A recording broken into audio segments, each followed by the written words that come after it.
vocês e ter estudado um pouquinho mais, né, aprofundar um pouquinho mais nesse tema e trazer para vocês nessa tarde e noite. Também gostaria de agradecer, né, a equipe de evangelização aqui da casa, que nesse momento está com meus filhos numa tarefa fantástica, né? E a evangelização, né, das crianças é a maneira mais rápida, mais fácil de a gente conseguir transformar o nosso planeta Terra. Bem, o tema que foi me dado hoje a abordar, né, a lei de causa e efeito, né, qual todos nós estamos sujeitos. Ela é uma lei universal, né?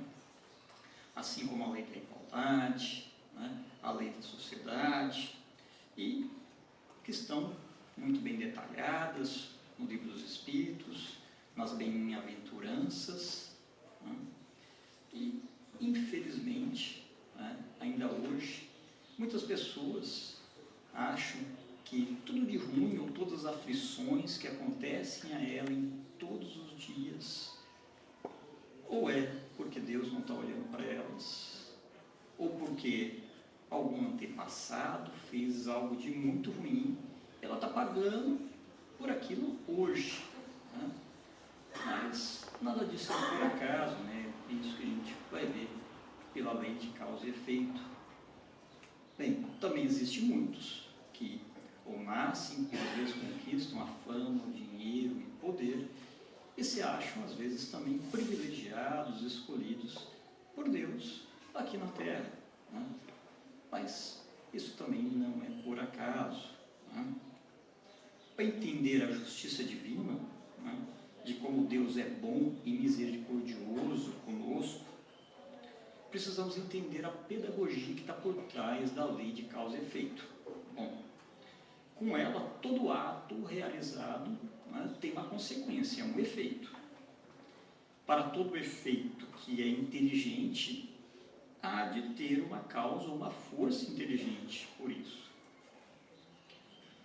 Com a lei de causa e efeito, ela nos propicia entender o motivo ou as causas de nossas aflições e as nossas dificuldades em nossa vida.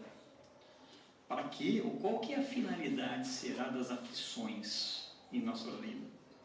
Como é que eu devo agir mediante essas aflições que me acometem? Primeiramente, a gente precisa lembrar que todos nós, né, tivemos a mesma origem. Fomos criados por Deus como espíritos primitivos e simples.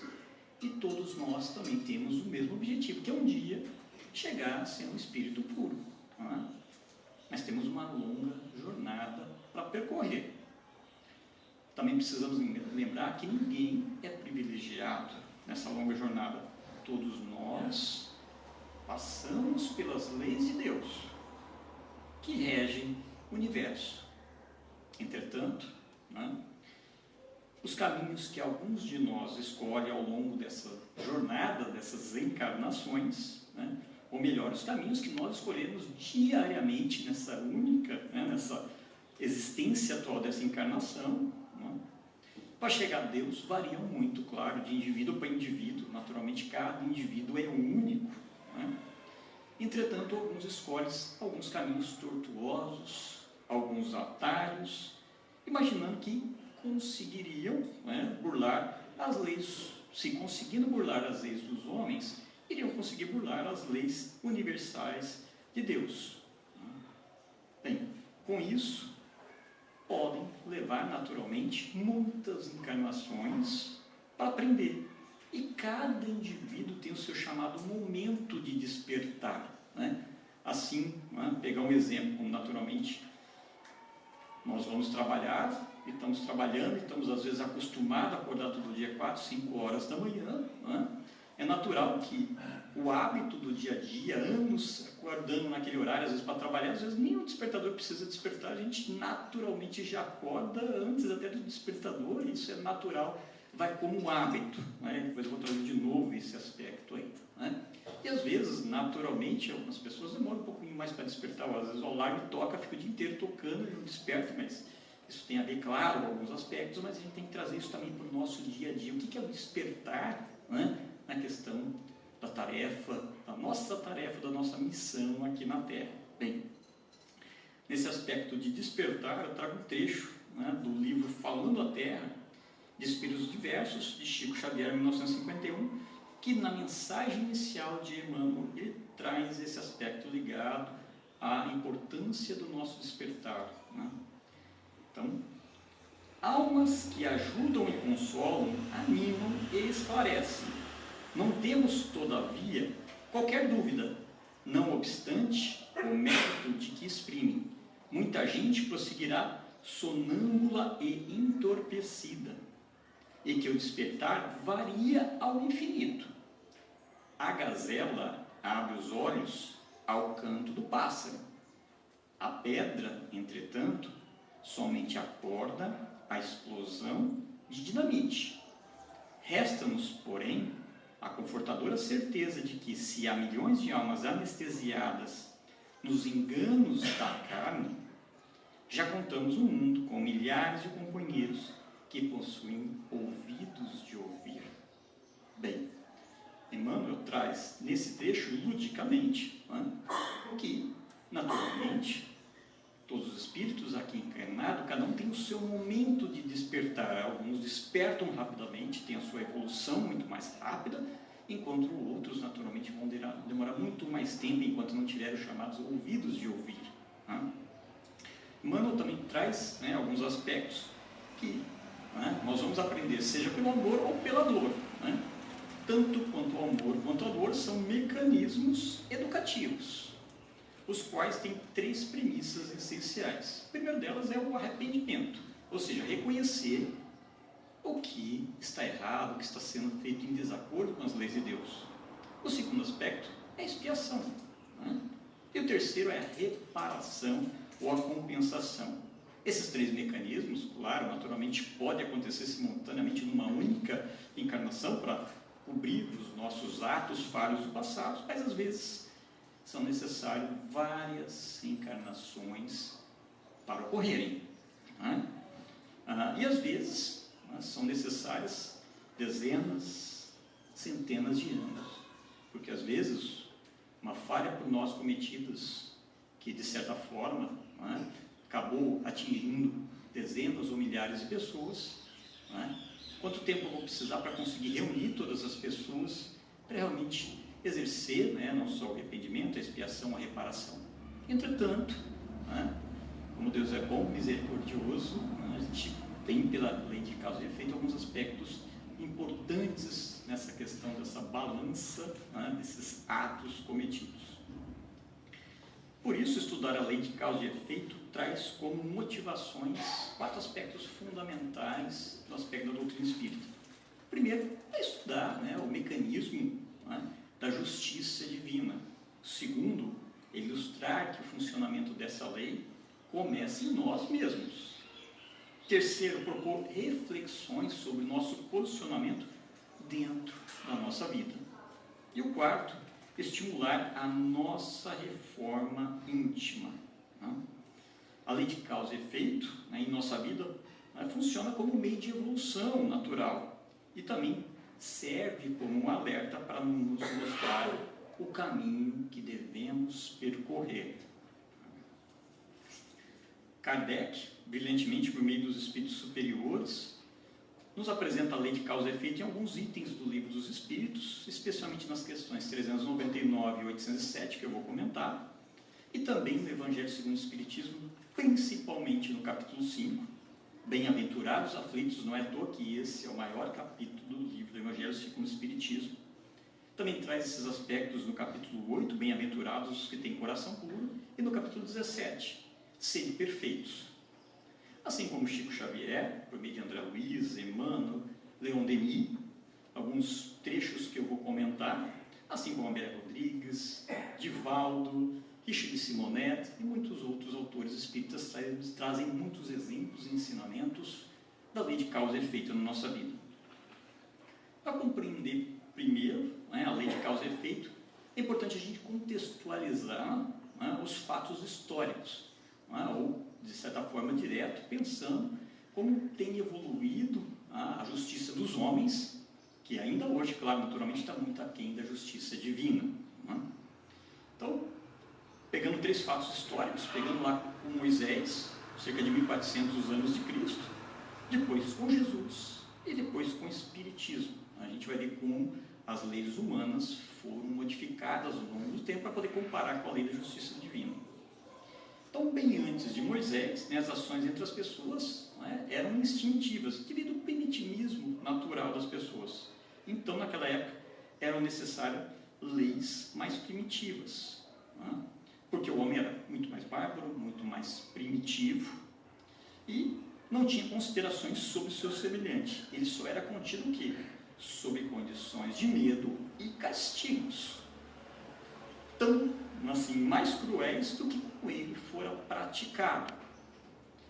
Era interpretado não só como um direito, mas uma exigência social das populações que viviam naquela época, de vingança e não justiça. Em favor do quê? Seja da honra pessoal, familiar ou social.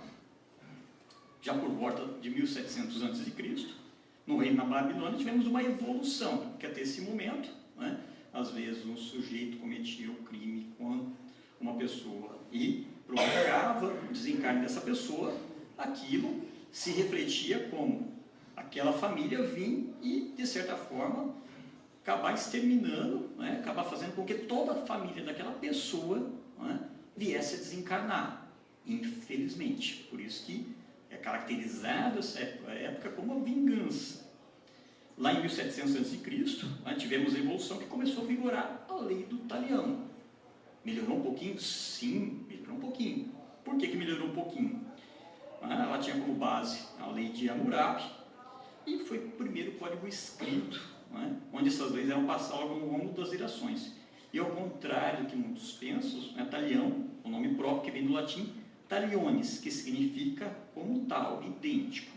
Nesse sentido, a lei consiste da justa reciprocidade entre o crime e a pena, sendo frequentemente simbolizado por a lei do olho por olho e dente por dente. A lei do talião é uma lei de fatalidades. Se a gente pegar lá nos livros lá do Êxodo e do Levítico, nós vamos encontrar ela.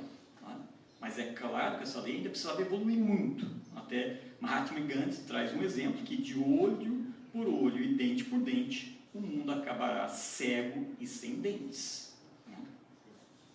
Portanto, na época de Moisés, as leis tinham o objetivo de estabelecer o que? As disciplinas da população, através desse equilíbrio entre crime e punição. Dar ao criminoso a punição correta na intensidade para ser considerada justa.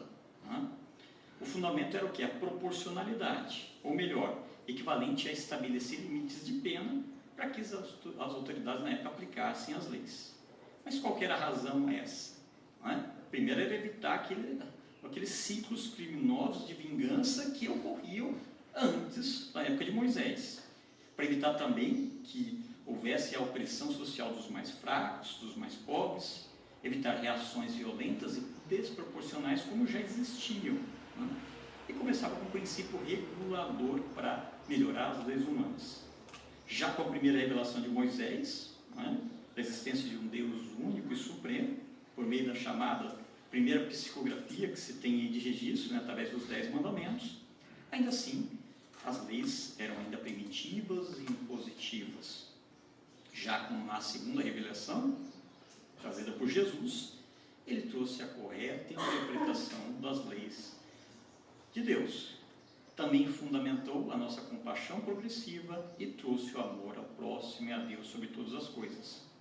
Jesus nos deu diversos exemplos, como está lá em capítulo 5 de Mateus: ouviste o que foi dito, olho por olho e dente por dente, eu, porém, vos digo que não resistais ao mal, mas, se alguém te bater a face direita, oferece também a outra face, e se alguém obrigar a caminhar 1 milha, vai com ele 2 milhas, e assim por diante. A gente vai ver nas transformações. Outro exemplo, também está lá em Mateus, capítulo 18, quando Pedro pergunta ao mestre: quantas vezes devo perdoar meu irmão que pecou contra mim? Até 7 vezes, Jesus responde, até 70 vezes 7. Jesus começa a ensinar que a misericórdia não deve ter limites. Em realidade, o que a gente chama de perdão das próprias faltas, né? Como a gente vai perdoar as próprias faltas se a gente não perdoa, né, as dos outros? Isso me faz lembrar a parábola do credor incompassível, né? Que recebeu um grande perdão de uma dívida enorme, mas quando ele encontra, né, um devedor dele que devia miséria, centavos, você vai me pagar o que você me deve. Pô, peraí, cadê o aprendizado? Se eu recebi um perdão que é muito desproporcional ao que eu estou cobrando, né, não aprendeu nada, né, infelizmente. E até Jesus já nos deu uma dica sobre a terceira revelação que viria, né? Lá no Evangelho de João, no capítulo 9, os apóstolos perguntam a Jesus: quem pecou para um homem ter nascido cego de nascença? Foram os pais dele ou foi ele? Jesus respondeu: nem ele pecou, nem seus pais, mas foi assim para que se manifestem nele as obras de Deus. Mas que obras são estas que Jesus falou? Né? Já dá para imaginar o quanto os apóstolos ficaram com isso na ideia. Se não foi ele, se não foi o pai dele, por que ele nasceu cego? Né? Imagine naquela época, né, a gente tentar compreender o que a gente sabe hoje. Né? Já com a terceira revelação, né, Kardec, através dos espíritos superiores, né, segundo Edgar Armond, no livro Religiões e Filosofia, o Espiritismo trouxe muitas coisas importantes. Dentre elas, provas e alargou o conhecimento sobre as reencarnações e as vidas sucessivas nos diferentes mundos do universo. Também desvendou novos campos do conhecimento da vida além do túmulo e das relações dos seres habitantes dos diferentes mundos. Também colocou a mediunidade como fundamento desse intercâmbio, estabeleceu as regras para a realização, fez surgir o Evangelho no seu verdadeiro aspecto e significado, ao invés das interpretações mistificadoras, literais, rigorosas e restritas, e, principalmente, deu novo alento à alma humana, novas seguranças aos corações descrentes e rumos aos espíritos imersos em perturbações e aflições. Pois nos foi revelado que a condição que vivemos hoje tem uma causa, tem um motivo, pois todo efeito tem uma causa. E reencarnar é a oportunidade de se reeducar, é a oportunidade de crescimento moral e intelectual, e a oportunidade de nós repararmos os nossos erros cometidos. Por isso que se chama, né, o Consolador, ou a terceira revelação, o cristianismo redivivo. Além de tudo isso, algo muito importante é que as leis de Deus nem sempre utilizam o mesmo modo que o ser humano atuou no passado, para educá-lo no presente. Ou seja, não pagamos o mal com o mal. As circunstâncias que o espírito está sujeito numa encarnação expiatória são sempre atenuadas pela misericórdia divina.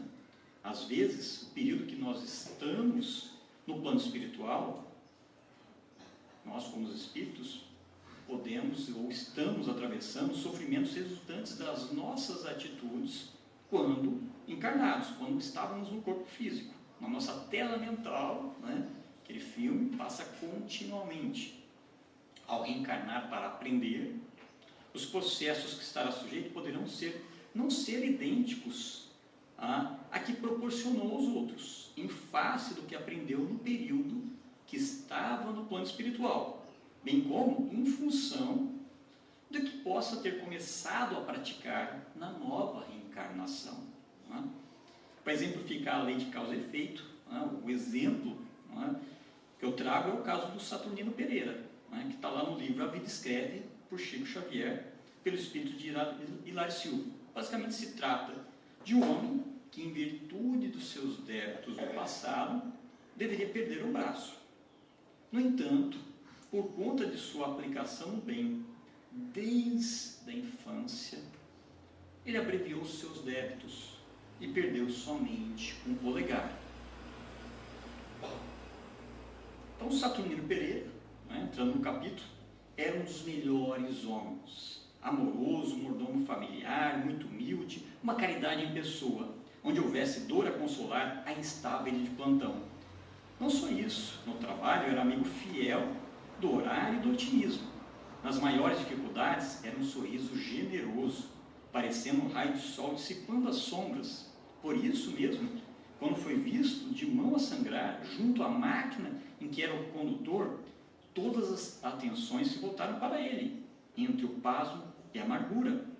Saturnino ferido, logo Saturnino e os amigos de todos, suas colegas de fábrica, rasgaram peças de roupa a fim de estancar o sangue. O chefe da tecelagem solicitou e conduziu um automóvel, internando de pronto em magnífico hospital. Operação feliz. O cirurgião informou sorrindo: felizmente, nosso amigo perderá simplesmente o polegar. Todo o braço direito está ferido, traumatizado, mas será reconstituído em tempo breve. Longe desse quadro, porém, o caso merecia apontamento diversos. Por que um desastre desses com um homem tão bom? Murmurava uma companheira. Tenho visto tantas mãos criminosas saírem ilesas, até mesmo de aviões projetados no solo, e justamente Saturnino, que nos ajuda a todos e vem a ser a vítima, comentou um amigo. Devemos ajudar Saturnino, vamos nos cotizar a todos para ajudá-lo.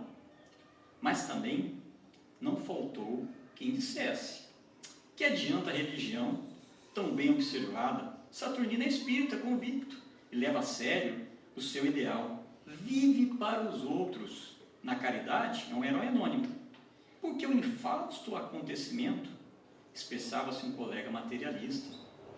E à tarde, quando o acidentado apareceu muito pálido, com o braço direito em tipóia, carinho e respeito rodearam-lhe por todos os lados. Saturnino agradeceu generosamente de que fora objeto. Sorriu resignado, proferiu palavras de agradecimento a Deus. Contudo, estava triste no seu íntimo. À noite, em companhia da esposa, compareceu num templo espírita que frequentava.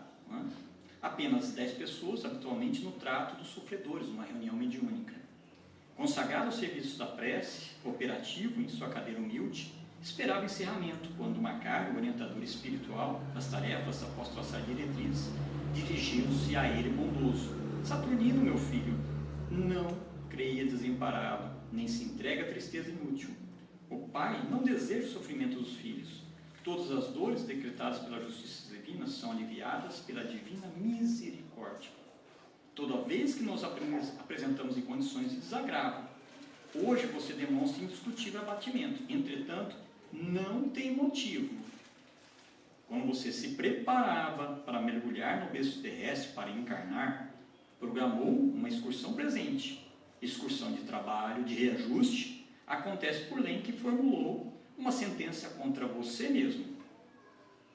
Há 80 anos, você era um poderoso sitiante no litoral brasileiro. Certo dia, porque um pobre empregado enfermo não lhe pudesse obedecer às determinações, você com as próprias mãos obrigou a triturar o braço direito no engenho rústico.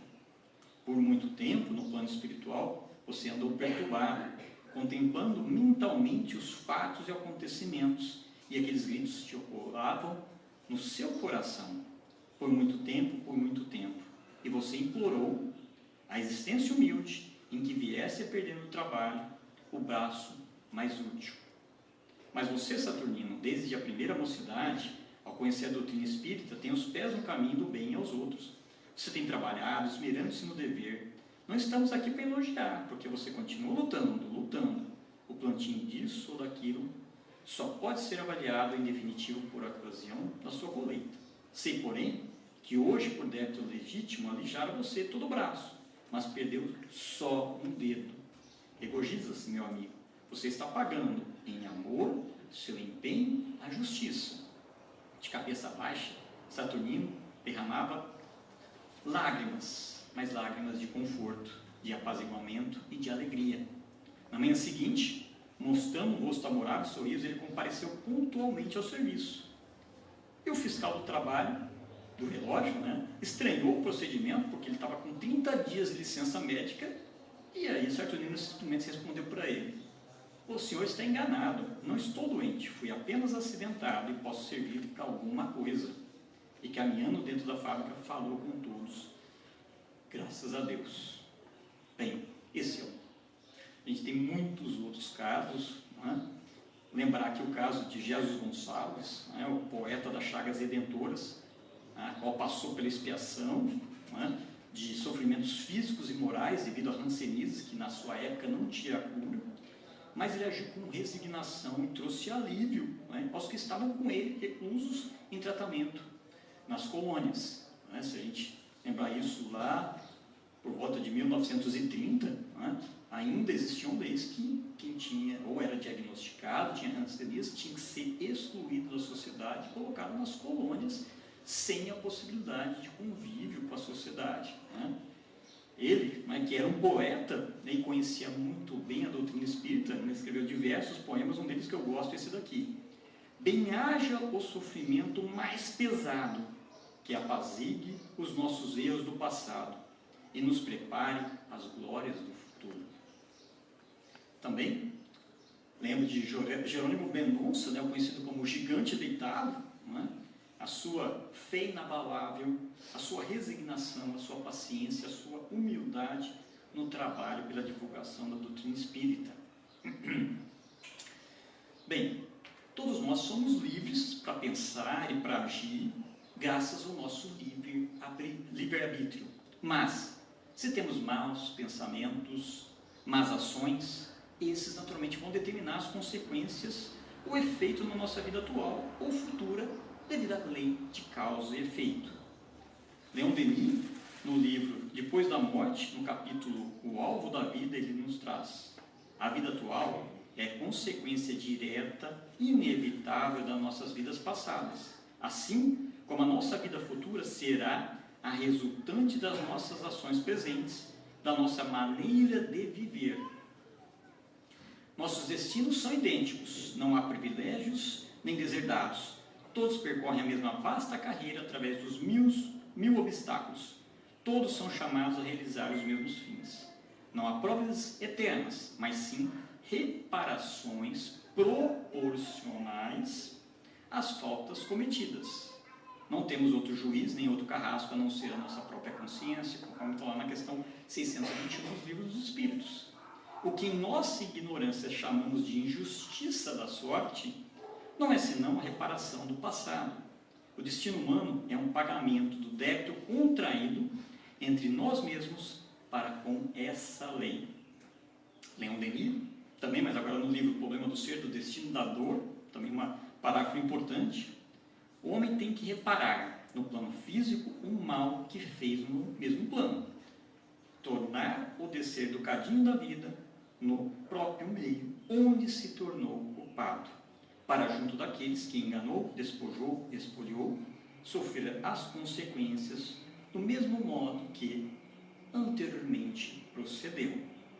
Essa é a lei da causa-efeito. A lei da causa-efeito é uma lei evolutiva, é uma lei moral, que dá o direito de quem errou consertar e evoluir.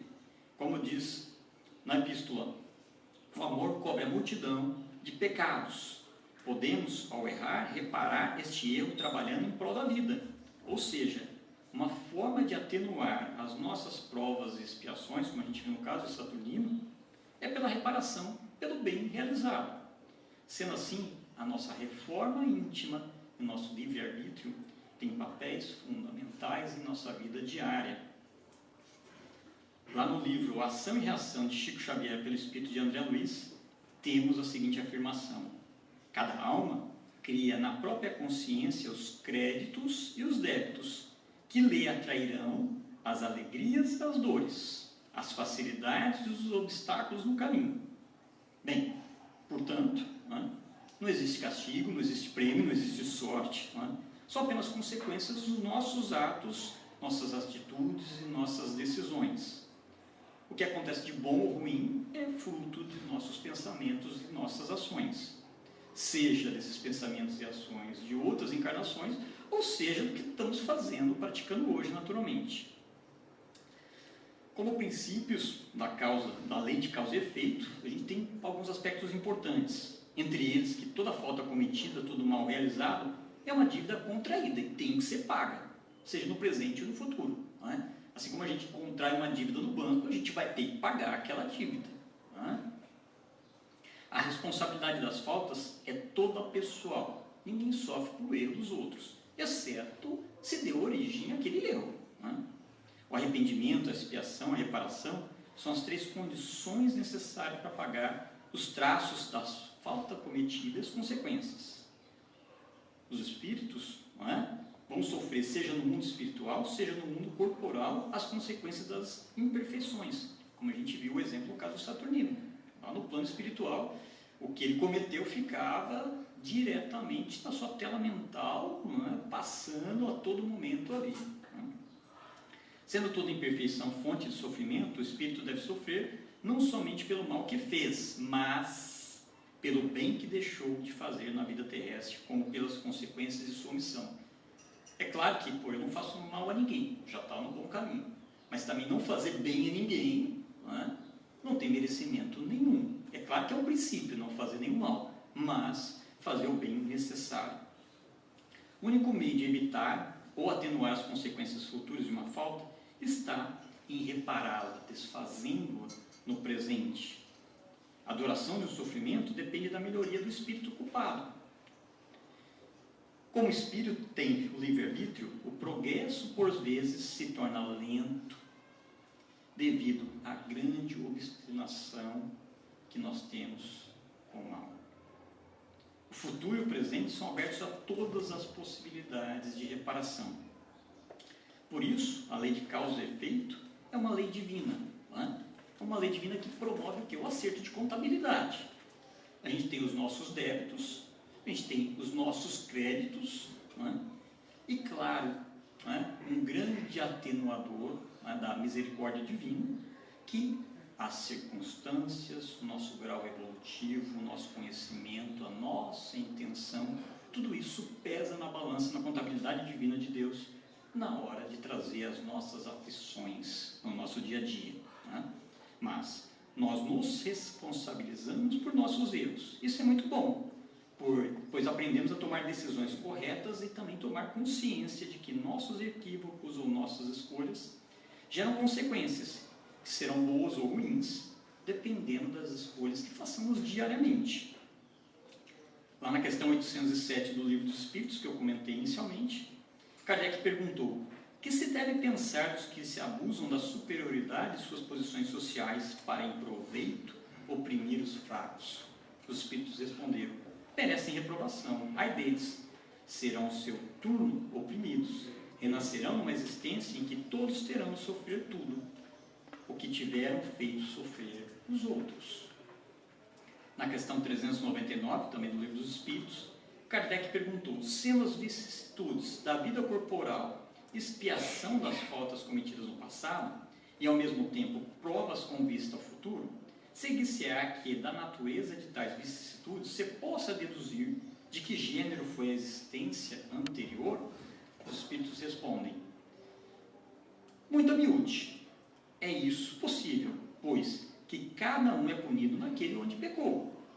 Entretanto, não há que tirar daí uma regra absoluta. As tendências instintivas constituem um indício mais seguro, visto que as provas por que passa o espírito o são, tanto pelo que respeita ao passado, quanto que pelo toca o futuro. Chegado ao termo que a providência lhe assinou, a vida na erraticidade, o próprio. O espírito escolhe as provas que deseja submeter-se, para apressar o seu adiantamento. Isto é, escolhe meios de adiantar-se, e tais provas estão sempre em relação com as faltas que lhe cumpre expiar. Se delas triunfa, eleva-se. Se sucumbe, tem que recomeçar novamente. As vicissitudes da vida corpórea constituem expiações das faltas do passado e, simultaneamente, provas com relação ao futuro. Depuram-nos e elevam-nos se a suportarmos resignados e sem murmurar. Então, um outro aspecto importante das provas e expiações é seguir resignado, assim como deu exemplo. A natureza das vicissitudes e das provas que sofremos também podem esclarecer acerca do que fomos e o que fizemos. Do mesmo modo que neste mundo julgamos os atos de um culpado pelo castigo que inflige a lei. Assim, um orgulhoso será castigado no seu orgulho, mediante a humilhação de uma existência subalterna. O mal rico e avarento, pela miséria. O que foi cruel com os outros, pelas crueldades que sofrerá. O tirano, pela escravidão. O mau filho, pela ingratidão de seus filhos. O preguiçoso, por um trabalho forçado, e assim por diante. Portanto, meus irmãos, responsabilidade é a palavra-chave da lei de causa e efeito. Por isso, nós devemos usar o nosso livre-arbítrio da melhor maneira possível, da forma mais sábia. Pois a lei de causa e efeito nos mostra que cada um recebe conforme as suas obras. Nós vemos aí um grau de merecimento. Podemos escolher o caminho do bem e do mal. Se nós podemos escolher, não há fatalidade. Há sempre o quê? Uma colheita que é proporcional à que nós plantamos. Qualquer um sabe, se plantar limão, não vai colher morango. Né? Segundo essa mesma lógica, nós não devemos tentar adivinhar as possíveis causas de nossas aflições. Sobretudo, quando as circunstâncias são completamente desconhecidas, em especial o conhecimento dessas causas não nos adicionará algo de importante para a nossa evolução. Se eu errei, o que está acontecendo comigo, né? Não importa ficar tentando investigar por que está acontecendo isso comigo. Né? Também, nós não nos devemos nos punir ainda mais pelo sofrimento às quais estamos passando. Hoje, ou que ainda vamos passar no futuro. Isso me faz me lembrar, né, um pensamento de Lao Tzu. Ele diz, se você está deprimido, você está vivendo no passado. Se você está ansioso, você está vivendo no futuro. Se você está em paz, você está vivendo no momento presente. Em complementação, né, vivendo o presente, vivendo o momento presente, de forma resignada e usando a lei de causa e efeito. Para quê? Para continuar no caminho do bem. Ou seja, utilizar a lei de causa e efeito, já que nós temos o conhecimento, usar ela em nosso favor. Contudo, sim, devemos evitar cometer os mesmos erros, buscando sempre repetir antes de qualquer uma das nossas ações, e que isso inclui também os nossos pensamentos. Às vezes a gente fala, eu não fiz isso, mas eu pensei, eu projetei isso na minha tela mental. Não é? Sendo assim, a lei de causa e efeito é o destino criado por nós mesmos. O entendimento claro e racional dessa lei tem o potencial de fazer com que nós hajamos em concordância com o amor. Em outras palavras, pode nos ajudar a tomarmos decisões sábias em nossas existências e, consequentemente, a evoluirmos de forma mais eficaz. Todos nós, encarnados, estamos aqui para aprender lições que vão nos possibilitar avançar nesse caminho da iluminação pessoal, inseridos em um processo educativo, personalizado, exclusivo, que nos impulsiona a sabedoria, o amor para chegar a Deus. Quando as aflições ou as doenças surgem em nossa caminhada evolutiva, precisamos nos questionar. Que ensinamentos esses eventos estão me trazendo? Que emoções estão gerando a partir deles? Ou que eu preciso entrar em contato para me equilibrar? Na realidade, são os sofrimentos e as dificuldades que evidenciam as nossas crenças limitantes.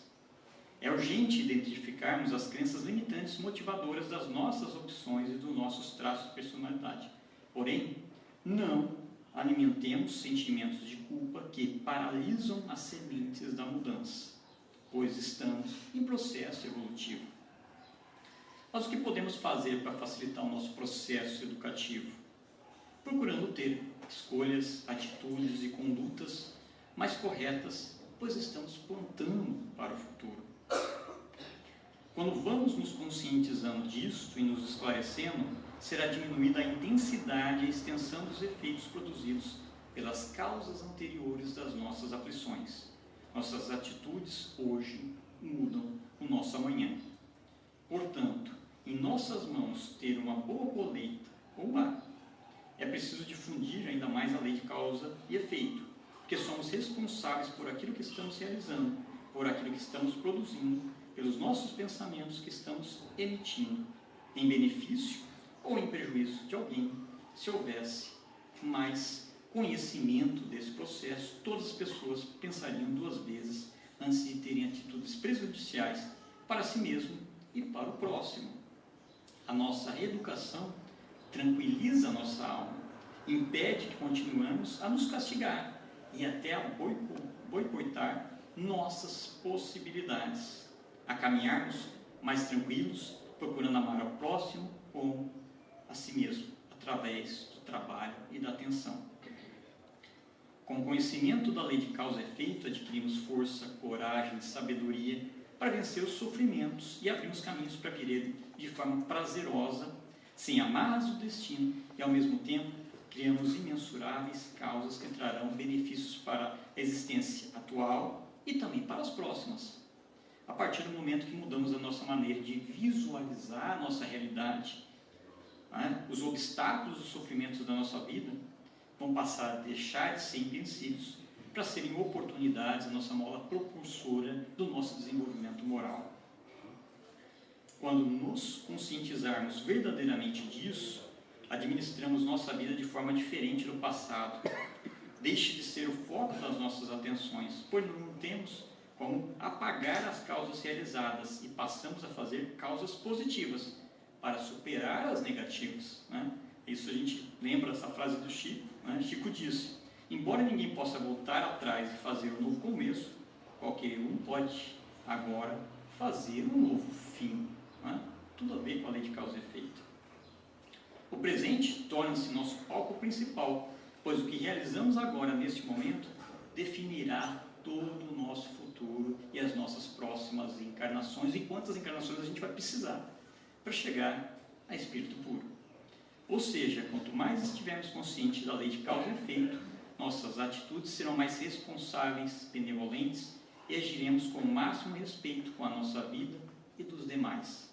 Consequentemente, nossas ações criarão causas para um futuro glorioso, livre do medo, da insegurança, e poderemos desfrutar de uma felicidade indestrutível. No livro Espiritismo, a Nova Era, de Richard Simonetti, no capítulo Causa e Efeito, traz: o entendimento da lei de causa e efeito nos permite compreender em plenitude a justiça perfeita de Deus. Sentimos que tudo tem uma razão de ser, que nada acontece por acaso. Males e sofrimentos variados que enfrentamos estão relacionados com o nosso passado, recente ou remoto. É conta a pagar, mas há outro aspecto muito importante. Se a dor é uma moeda pela qual resgatamos o passado, Deus nos oferece a abençoada alternativa: pagar o mal com o bem. Todo esforço em favor do próximo amortiza, reduz os nossos débitos, tornando mais suave o resgate. E o mais importante, que esse bem a gente não precisa fazer somente para aquele com que a gente cometeu as nossas falhas. Deus vai considerar tudo bem que a gente faz para todos os que estão próximos a nós.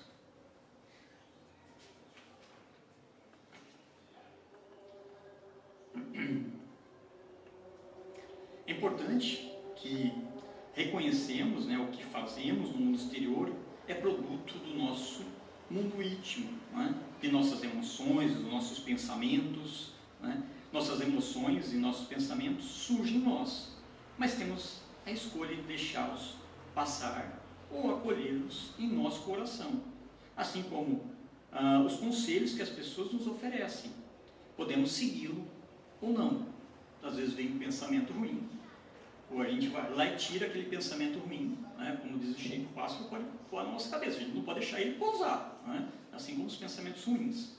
Nós temos a escolha do que falar e do que fazer.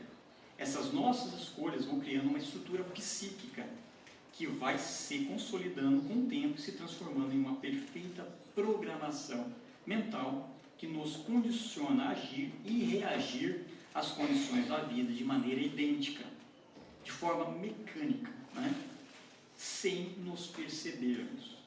É o efeito do hábito, como eu disse o exemplo, gente Quem acorda todo dia em um determinado horário já há meses ou há anos, naturalmente acorda antes do relógio despertar. E assim com os bons pensamentos, com os bons atos, né? Ou bloqueando também os maus pensamentos, os maus atos. Chega um momento que nosso cérebro fica automatizado a cortar isso, né? Dessa linha de raciocínio, podemos pensar no princípio 10-90, né? De Stephen Covey, é um escritor norte-americano, né?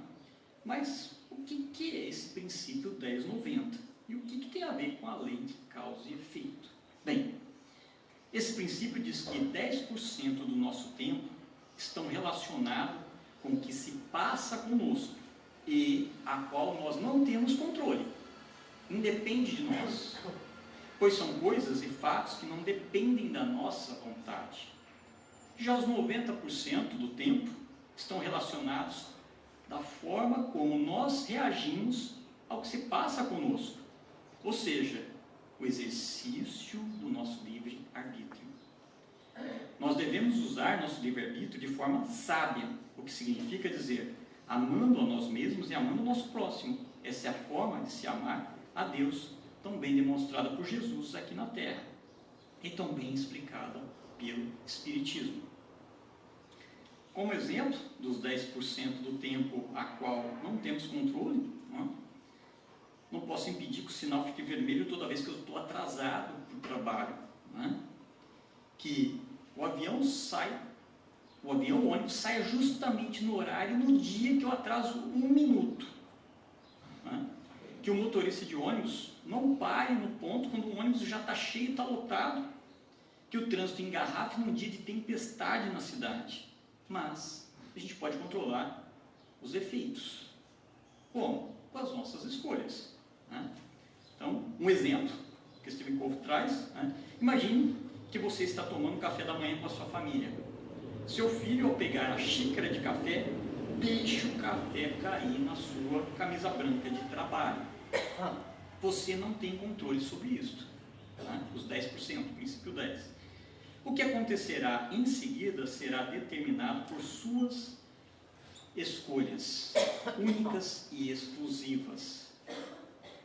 O café entorna, você repreende severamente seu filho e ele começa a chorar. Você censura sua esposa por ter colocado a xícara tão próximo à beira da mesa.